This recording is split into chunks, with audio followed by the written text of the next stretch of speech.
Good afternoon and welcome to Across the Fence. I'm Jolie Whitney. Got bats? Halloween is about 100 days away, but late summer is the season of the bat in Vermont.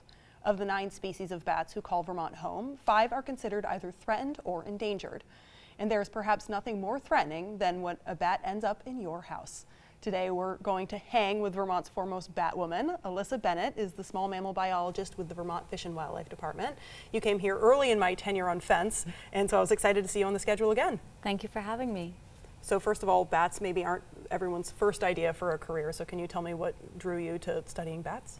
Yes, I was always interested in wildlife and fascinated with bats as a kid. They're just such incredible aerial acrobats. And it just happened that after I'd gotten my graduate degree, white nose syndrome had occurred during that time, and we lost a great deal of our bat population here and now across the country and into Canada. And so there was a need for people to do this kind of work, and I was able to get into a job. And bats, like birds, are migratory sometimes. So can you tell me what kind of bats migrate to Vermont? Yes, actually all of our species migrate to some degree, but some very short distances, maybe 30 to 300 miles between where they're in the summer and then where they go in the winter to hibernate underground. But then we have 3 species of bats that travel very long distances, the silver-haired, northern hoary, and eastern red bat, and they can fly down to the southeastern US from here, down to Central America or even South America for the winter. So they go to a warm place and they don't hibernate. So what about the native bats that we're seeing that stay in the area? Yeah, the bats that stay here year-round are some of our species that are endangered, like Indiana, northern long-eared, little brown, and tricolored bats, and even our eastern small-footed bat. And that one's neat because it actually uses rocky areas instead of trees and buildings in the summer. And then we have the very common big brown bat, which is one people will see in their homes a lot, not always wanted. Yeah, and if I'm outside at night and I see a bat in the sky, what am I likely looking at? Yeah, it can be so hard to tell them apart in the air, even for a trained biologist. So it could be really any of our 9 species in the summer. If you see them coming out of a building, it's most likely a big brown or little brown bat. And bats usually hibernate in caves, but where are they when they're not hibernating? That's right, they go underground to caves and mines for the winter so they can save energy. But when they're not hibernating, they'll go either to structures for the big brown and little brown, rocky areas like the eastern small-footed bat, and then some of them really use trees.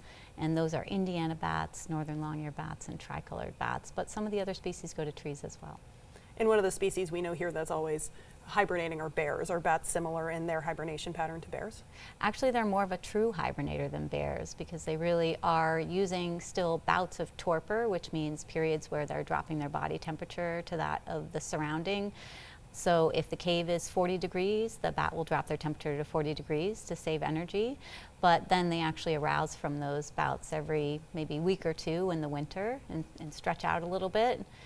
Unfortunately, with white nose syndrome, bats are aroused from that state every couple days. So you can see how they burn through their energy before they make it through the winter, and that's really deadly to them. And we'll jump into white nose syndrome a little bit more in a second, but Yeah. you mentioned earlier bats that may be an unwanted roommate, so to speak.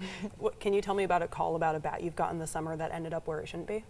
Yes, most recently I would say we have our young bats learning to fly, and when they do, they definitely get into trouble. So maybe they were maybe they were roosting in an attic in the summer where they were born with a whole colony of females and their young, but then the heat kicks in like we've seen the last couple weeks, and those bats have to move because it actually gets too hot in the attic.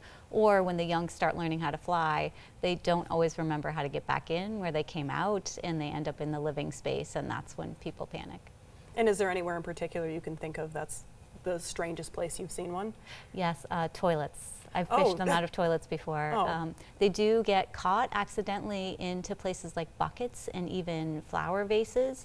They seem to like to go down into those spaces. I don't know if they think they're entering a hole or a cave, but then they can't get back out, unfortunately. And that may be a sink or a bathtub, but a toilet's probably the strangest place. I'm sure the bat and the homeowner were both unhappy about that. Yes. And if I find a bat in my house, who should I call? I would say you can call us, the Vermont Fish and Wildlife Department. My number is on our website and most communications.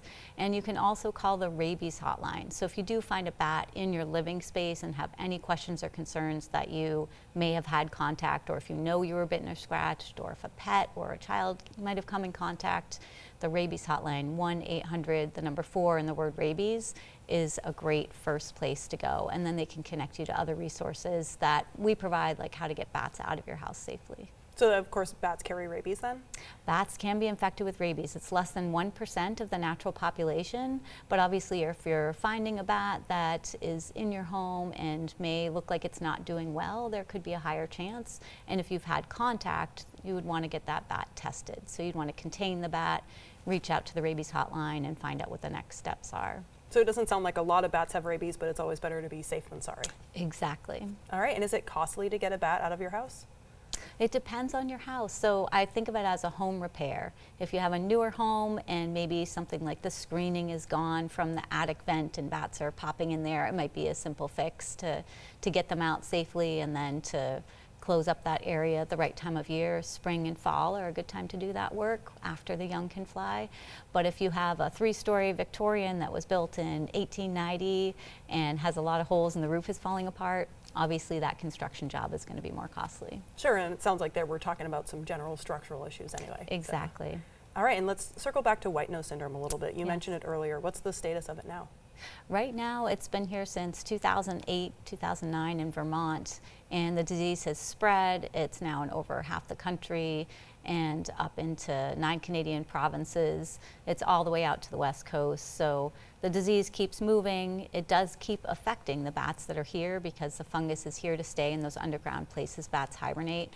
The good news is that although some species are still declining, others are really stabilizing or even doing well. So the little brown bat is kind of a hero in this story. They seem to be fighting it off in some way and making it through even though they get sick still in the winter. And the big brown bat is doing very well and doesn't seem to be that affected. So I'm sure we'll see them for the long run. Yeah, that's great to hear. And you touched on this a little bit earlier, but what is the impact of white-nose syndrome on bats? Like, what are the symptoms for them? Yes, the symptoms are that they arouse too frequently from hibernation in the winter. They burn through their fat stores, they dehydrate, they sometimes fly out to the landscape in the middle of the winter. In Vermont, that's, you can picture, covered with snow, no insects to eat, very cold. So they tend to die out in the landscape in the winter and in the spring. And then that is a really big hit to our population. So initially it caused millions of bats to disappear within just the first few years in the Northeast. And it's continued to spread, and it's hard for us to even understand what the population impact is because we don't always know the exact numbers for species like bats that are hard to track. But it's caused 90% or more of some of these species to disappear within a very short period of time.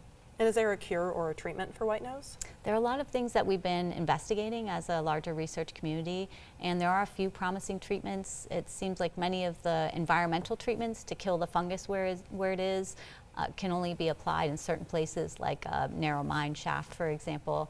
But there is a vaccination that's being tried out now. It's made it to the field trial stage, so it's being tried on bats out in the western part of the United States and Canada, where the disease hasn't really hit full force. So we want to try to help protect those bats before it arrives. And you mentioned mine shafts a little bit. Can you kind of paint a picture of what these bat caves look like? Yes, definitely. We have some natural caves in Vermont that bats have moved into, and those are usually a limestone type of cave that's solutional, meaning that water has gone through. So you could picture passageways that water has kind of moved through and cleaned out, and large rooms sometimes with standing water in them, beautiful places. And then mines that we have in Vermont that may be called things like gold or silver mines, whether much gold or silver was ever found there. Copper mines, large copper mines on the eastern side of the state. And those can be anything from a single narrow passageway to a place I've been in New York, which looks more like you're in the mines of Moria in the Lord of the Rings. It's really incredible. Yeah, Absolutely. Huge passages. And I think I remember you saying this last time, there's also a bit of a smell, is that right? There can be. I would say underground it might smell more like the minerals that are Sure. there because there's not a large accumulation of guano. But if you go into an attic, you definitely can get a distinctive smell of the bat guano. All right, and if I'm wandering around at all and I go into a cave that I suspect might have bats in it, should Yes. I leave? Should I head out? Yes, especially in the winter. So if you are recreationally going underground and taking all the rest of your safety precautions in terms of helmets and lights and letting people know where you are, you also want to be thinking about bats that could be there. In the summer, they're active, they could fly out and go get something to eat and fatten back up. But in the winter, if you stress them out when they're trying to hibernate and save energy and they're already battling white nose syndrome, that could be the last straw for those bats. So absolutely, if you see a bat during that time between fall and spring, please do leave so that they can make it. And if I see a dead bat, should I call anyone? Yes, it would be great if you can report that to us at the Vermont Fish and Wildlife Department. We keep track of those reports and allows us to see trends over time, and it really is the way that we first noticed that white nose syndrome was here, was public reporting. And I know sometimes people will put in bat boxes. Can you tell me what those are and what makes them different from maybe a birdhouse? Yes, bat houses as compared to bird houses are much larger, maybe 4 or 5 times at a minimum the size of a typical birdhouse. If you put a bat house up that's the size of a birdhouse, which I've seen out there at hardware stores sometimes, you may get one bat to move in, a male, but you're not really going to get many bats. Bat houses are best used in places where bats are living in a building already, because you know it's the type of bat that likes structures, and where you need to get them out safely. So they're a great, what we call, alternative roost for bats who really need it. So rather than just throwing them up on the landscape, we really like to reserve them for places that bats are losing their home and need an alternate one. And if you do put them up, I would say always put up more than one. Variety is really important. On these hot weeks, bats can overheat, and it's so important for them to have an additional space that's maybe on the cooler side of the house so that they can move their young without expending too much energy. All right, and if I come across a sick or injured bat, is there somebody I should reach out to? Yes, definitely. Again, reach out to the Vermont Fish and Wildlife Department. We have my phone number on the website, my email. We also have reporting forms, so you can just fill out a form online. I get that information and then respond to people and see what I can do to help. And lastly, we do have some wildlife rehabilitators in Vermont who take care of bats. And so in cases where there isn't a rabies concern, a bat doesn't need to be tested, but you did find it not doing well in your house, in your yard, then there might be a rehabilitator who may be available out of the kindness of their heart and in their own pocket to help you out in that situation and get that bat back out to the wild. All right, thank you so much for joining us. You're welcome, thank you. And if you find a bat or want to know how to build a bat box, visit the Vermont Fish and Wildlife Department at the website on your screen. That takes care of Across the Fence for today. My thanks to the crew behind the scenes here at WCAX. I'm Jolie Whitney. Have a good one.